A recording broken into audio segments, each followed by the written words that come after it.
And while I'm doing this, I get the most random phone call I've ever gotten. My publicist calls me up and she's like, Gabe, Snoop Dogg is looking for you. Excuse me? Snoop Dogg, I know who Snoop Dogg is, but what do you mean he's looking for me? Well, he's looking for, is he looking for me or is he looking for me?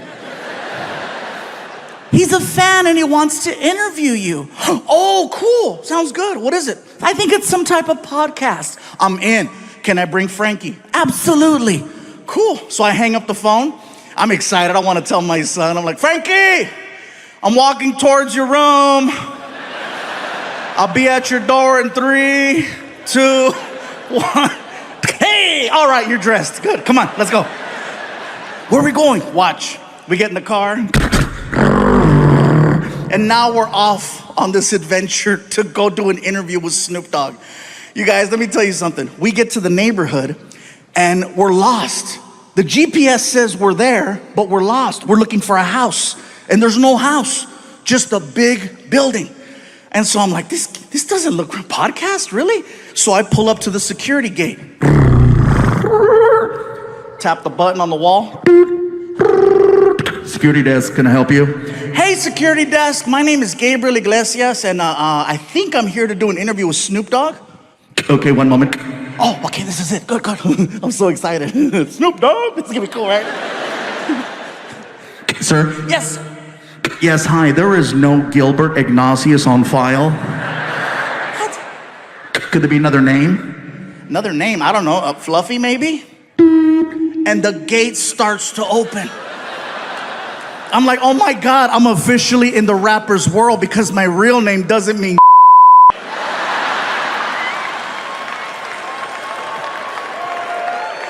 So we drive in. And we're passing all of these reserved parking spaces. Reserve. And we get to my space, which is basically an orange cone that has Fluffy handwritten on it. And a bunch of other names crossed off. So Frankie moves the cone, I park the car. We walk into the building. My publicist is waiting for me, right? And she's like, Gabe, you made it. Frankie, how are you? Listen, I just finished talking to Snoop. Wow. He is everything you think he is and just a little bit more. He is so sweet. I cannot believe he was charged with double murder. He told me to just walk you guys into the studio and he'll be right back. He said he had to go outside and get in the right headspace or something. Okay, cool. So she walks us into Snoop's studio. I'm thinking I'm there for a podcast. Come to find out, it's for a TV show. Snoop has a TV show where he interviews celebrities. Everyone in the room is waiting for Snoop to return. You can hear the small talk, you know.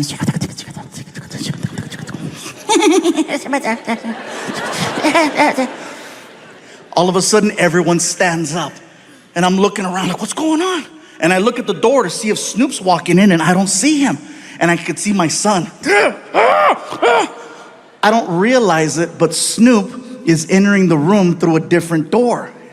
I don't realize it till like the last second. I'm like, what do you? Oh! So I jump up, I push in my chair. I'm so nervous, I don't know how to address him. So I'm like,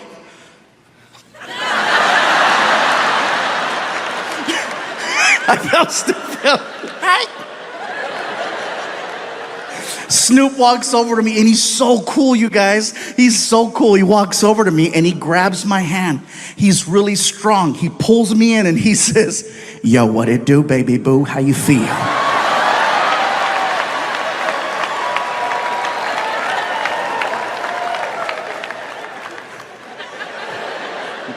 Thank you for having me. Yeah. Can I sit down? For sure. I sit down, I look over, I see my son. My son's like...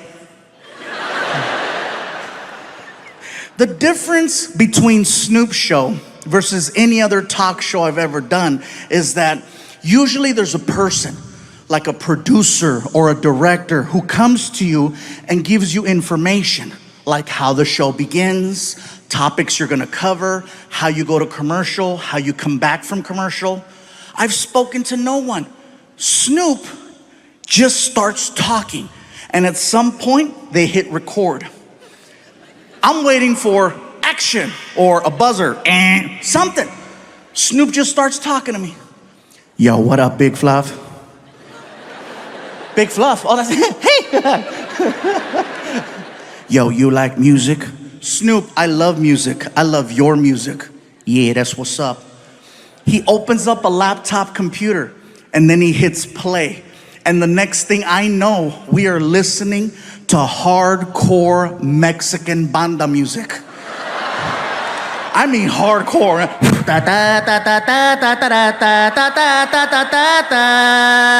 And you can hear gunshots in the song.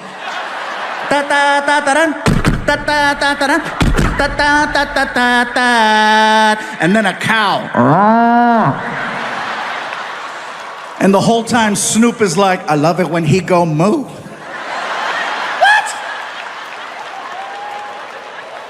I feel like he's messing with me because I'm Mexican, right? So I called him out. I said, Snoop, do you understand what you're listening to? And he said this, and it scared me. He said, gangster recognize gangster. The reason why it scared me was because he was telling the truth. We were listening to actual Mexican cartel songs that don't play on the radio. And the fact that he knew that, the fact that his level of street knowledge in another language was that on point, I said, I gotta shut the hell up. Don't speak unless spoken to, that's the code. Next thing I know, Snoop reaches under the desk and he pulls out the biggest blunt I have ever seen. Oh, this sucker was huge.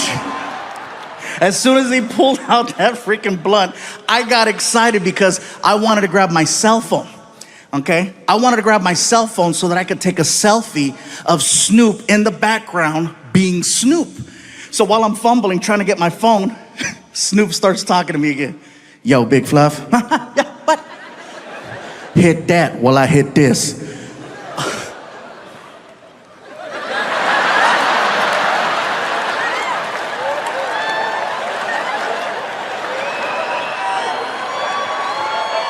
The second I went like that, I am officially down 100 pounds.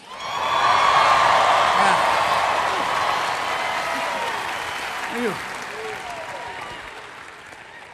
I know some of you in the front are looking at me right now like, well, how big were you? I know. Hercules, yeah. Anyways, you guys, let me tell you what happened. Basically, I found out I was a little sick. I was diagnosed about 2 years ago, type 2 diabetic. Now, I maxed out at 445 pounds. Yeah, that's way past fluffy, okay? Let's be honest, that's not even, damn! 445 pounds, that's borderline Discovery Channel fat. That was like, I couldn't leave the house, you know? He wants to go to the movies. It was really bad, you guys, and so I was waking up every morning with a 300 plus sugar level. Now, anyone who knows anything about diabetes, that is super high. And you do that enough times and eventually, clear. It's so hard to say goodbye. They buried him in frosting. It was the sweetest funeral ever.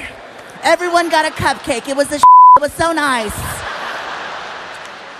I'm at the doctor's office, you guys, and the doctor tells me, he says, listen, Gabriel, you're 445 pounds, your weight is out of control, your diabetes is out of control. You're 35 years old, you will not live another 2 years. I guarantee it. And I got very emotional, you know. I was like, are you serious? He goes, 2 years tops. And I was like, but I just started making money. Well, it's gonna be a nice funeral. I was like, what an ass. So it took a lot for me to finally start doing something about it, you know, because it's not like this is the first time I try to lose weight. This has been happening for a long time, but somebody tells you you're gonna die, you actually wake up. So what it took was, it took the support of my friends, my family, and, you know, especially, I gotta give credit where credit is due. Martin, you guys, helped me out so much because he's always encouraging me to go to the gym. Let's go work out, bro. Let's go do something. And more importantly than let's go work out is, we're on the road together 46 weeks out of the year, so we eat together a lot, and he's always watching what I eat. And if he sees me reaching for something I shouldn't mess with, he checks me, especially breakfast. That's my favorite meal. I love breakfast. And they always put us at these nice hotels where they give us this continental breakfast with the buffet. And, if I'm eating eggs and bacon and sausage, that's fine. Yes, some of it's fattening, but guess what? No sugar. If Martin sees me reaching for muffins or waffles, he makes a scene. He waits for me to get about 15 feet away, and he starts yelling in front of all the people at the restaurant. Oh yeah, he's still ghetto. I don't care if it's a Ritz-Carlton. Guess what? Machete's here. He starts yelling. He waits for me to get 15 feet away, and then he starts. Really, bro? You're gonna put that in your mouth, Fluffy? You know what that's gonna do to your body? Hey, have some self-respect. And he makes me cry at breakfast. I'm sad. I'm like, I don't want the muffin. I don't want it. I don't want the muffin. I'm not a little whore. I'm not a little whore. But see, that is a real friend who would check me and remind me, hey, bro, get mad at me all you want. I just want you to live. And I gotta respect that. That's why I love that dude, And in turn, sometimes I gotta check Martin. Yeah. Believe me, you guys. It goes both ways. Sometimes I have to check him. Not about his weight, but he has his demons too. Believe that. Yes, sometimes there's limited space at the hotels where we're staying at. So sometimes we got to double up on a room. And every now and then Martino brings some random girl to the room at 3 o'clock in the morning, wakes me up. I got to look at him and say, really, bro? You're going to put that in your mouth?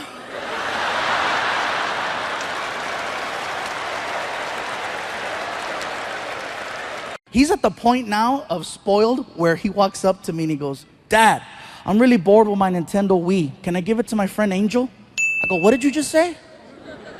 I'm bored with my Nintendo Wii. Can I give it away? I go, is it broken? No. How long have you had it? Woo, for like 4 years. I go, how many games do you have for the Nintendo Wii? Like 300? I could feel you judging me over there. I felt that. Oh! You're judging me right now. I could feel it. She's over there. She's like, this is some Dr. Phil right here. He really messed him up. I heard you. Let me just, for the record, let me set this straight, okay? I did not buy my son 300 games. Here's what happened.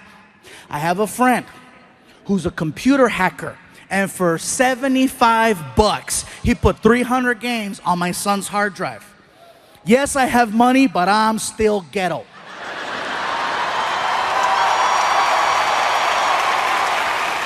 Oh, yeah. So I tell Frankie, do you realize how lucky you are? And then he rolls his eyes. Oh, lucky. I go, yeah, dude, you are. I says, you got a Nintendo Wii that works. You've had it for 4 years, and it still works. If something happens to it, I can take it back to the store, get you a new one, because I got a warranty that'll last you another 4 years. Why is that a big deal? Because when I was your age, I had a Nintendo. Wii? No. Frankie, in 1987, I had a thing called a Nintendo Entertainment System, okay? Nintendo Entertainment System. It didn't last 4 years. It lasts 90 days. 90 days is what it took for you to hit power and start seeing a flashing red screen. You know the flashing red screen where you have to look at the ground or look away or you have a seizure right then and there? Oh, yeah. And then what you had to do is you had to flip the Nintendo over, and there was a silver sticker with an 800 number on it. And you call the 800 number, and they put you in contact with someone in Japan who made you feel like a pendejo. Oh, yeah, he made you feel stupid. You call him up, and he's like, it costs $250 to repair Nintendo. $250 to fix it, but it's $150 for a brand new one. And if you couldn't afford $150 for a brand new one, like we couldn't afford $150 for a brand new one, you had to become a technician at the age of 7, 8, 9, 10, 11. You had to go in the kitchen and find the most messed up butter knife you could, right? The one that had bent marks and rust stains, and take that sucker back in the living room because you were going to perform an operation. You were going to perform an operation and bring that Nintendo back to life. Yeah. You had to work to play. You had to unplug it, plug it back in, power reset, power reset, power reset. It was like performing CPR. You'd hold a cartridge, and then it was like, you push it down, you push it up, you push it down, you push it. So then, she walks me into the doctor's office. I sit down, doctor walks in, and we spoke for an hour. In a nutshell, what he says is that he wants to take my stomach, which in his opinion is the size of an NFL football, and he wants to cut it and make it the size of a hard-boiled egg. Therefore, you only eat this much and you lose weight with time. Problem with gastric bypass is that if you don't stick to their program religiously, not only will you not lose weight, you will gain weight, and you'll have a series of complications. And then he asked, do you travel a lot? I'm like, I'm on the road 46 weeks out of the year. He goes, this is not gonna work for you. I'm like, I agree, I like 2 eggs. I said, well, what should I do? He goes, I don't know, but this isn't gonna work. So I left the office. I was bummed out, you guys. I get in my car. I was so depressed because I'm like, someone told me I got 2 years to live. Surgery's my last hope. And so I started crying. I was sad. I was in the car. I'm crying. I'm like, what the hell am I gonna do? And the only thing that could cheer me up was a drive-thru. And I know that sounds crazy. Some of you are like, Isn't that what got you in that position to begin with? yes, but it's the only thing that made sense. There's a reason why it's called comfort food. Think about that. Anytime you see someone eating a burger, they never look sad. They always look happy. You might look sad walking in, you might look sad walking out, but when the actual event of eating a burger is happening, life couldn't be better. That's right.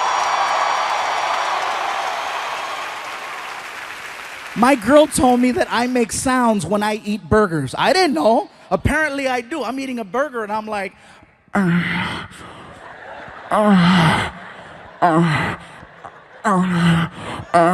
She was like, are you eating that or are you eating that?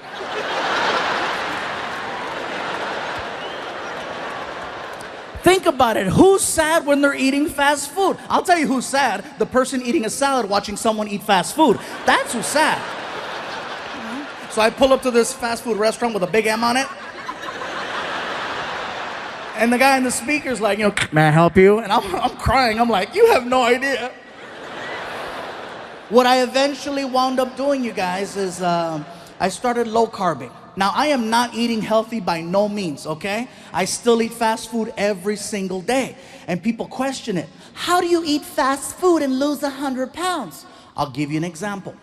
I'll go to a burger place and I'll order a double cheeseburger. I won't eat the bread, I won't eat the onions, the tomato, the ketchup. I'll eat the meat, the cheese, the mayo, the mustard, and I'll order up to 3 with like 3 diet sodas. And people go, That's unhealthy. The cholesterol's gonna kill you. I agree. But guess what? Cholesterol's gonna take 10 years to kill me. Diabetes is gonna do it in 2. Right now, I'm winning by 8.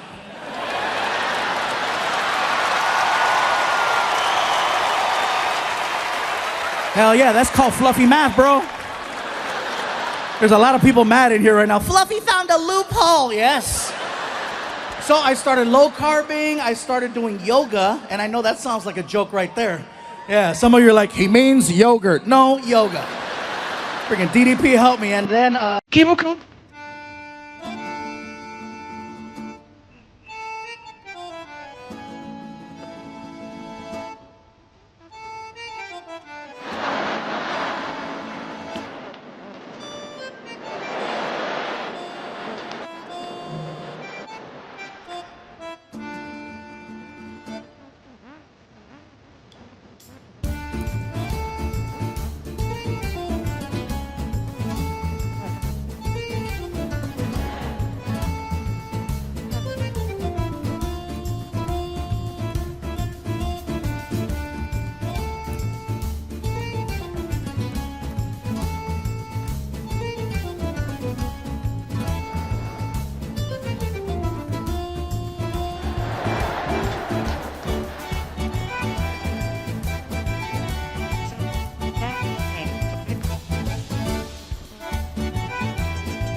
So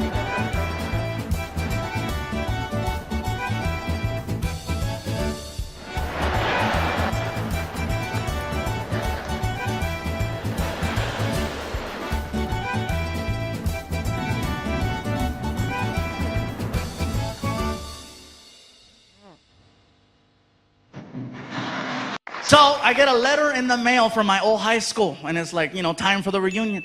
My girlfriend saw the letter. She's like, "Ooh, your reunion." I go, "Yeah, my reunion. When is it? When are we going?" Actually, I was gonna take my friend Tony, because we went to high school together. He's my best friend since high school, so I was gonna take Tony. "You're gonna take Tony instead of me. That's what's gonna happen, huh? You're gonna take Tony instead of me. Your girlfriend, you're gonna take Tony." "No. It's okay. It's okay. You take Tony, okay? And I hope you have a great time." "Oh, thanks. I knew you'd understand, baby. I love you." Don't ask too many questions, you know what I mean? So my buddy Tony and I, we go to a high school reunion. We get there early, too early. There's nobody in the banquet hall. So we go upstairs to the bar area. We're watching a basketball game. Everything is cool until some guy recognized me. "Hey, you're the comedian. What's up, dude?" "Dude, funny, bro. Let me buy you a shot." "Actually, man, I have my reunion right now, and I don't want to show up drunk." "Oh, I see how it is, bro. You're too good, huh? That's what it is, huh? Excuse me, George Lopez."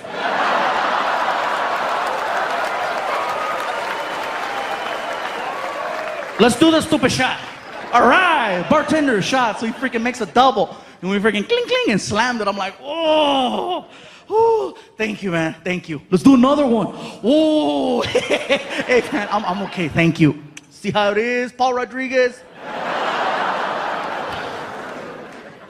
"Let's do another shot." And he kept this pattern going. He must have had like 7 comedians behind his freaking wallet, one after another. I got so drunk. I was that level of drunk where you can't even walk straight. You got to look at the ground to navigate. You're just kind of. I get to the reunion. There's a lady at a table, and she's got stickers on the table that say, "Hello, my name is." And then with a Sharpie, you write your name. I was so drunk, I couldn't even write Gabriel. I wrote Flaco, which is Spanish for skinny. So, I freaking write that, stick it on, and we walk in. The party's going on, I'm trying to find a table. My buddy Tony took off. I couldn't find him. I'm sitting there. I'm like, oh my God. All of a sudden, the lights come up, and the class president is holding the microphone. Hello, everyone.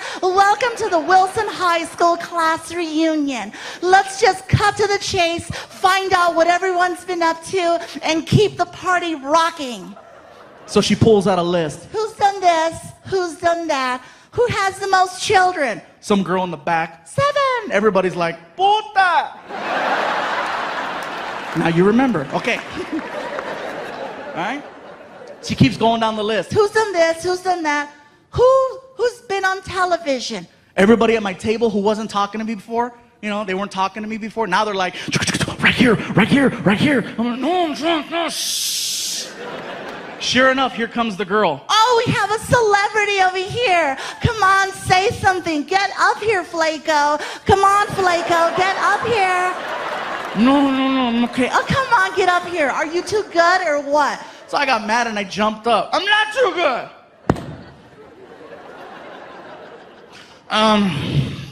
Everybody, my name is Gabriel Iglesias.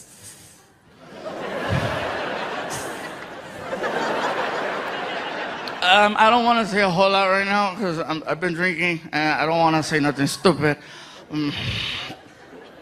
It's really nice to be here with everybody.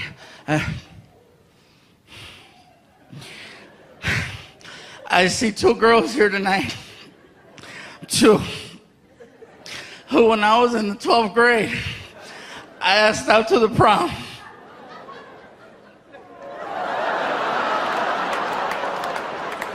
And they said no. But you know what? It's okay. Let me go. It's okay. You know what? It's okay because like she said, I've been on TV. And you 2 girls who said no. You can't have, seriously, around here you gotta be careful.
As I said,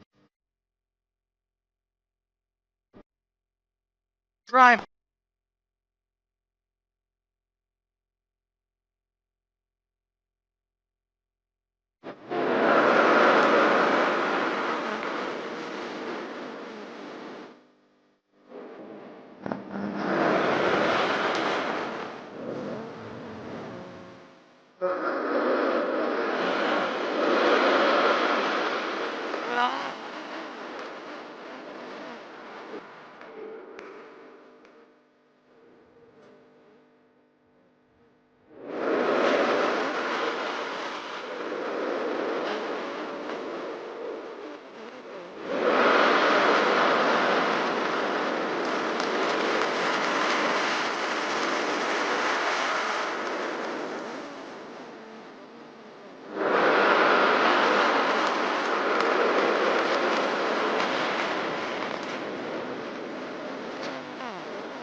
The class.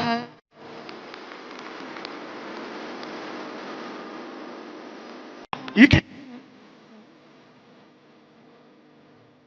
mess around, man.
As I said.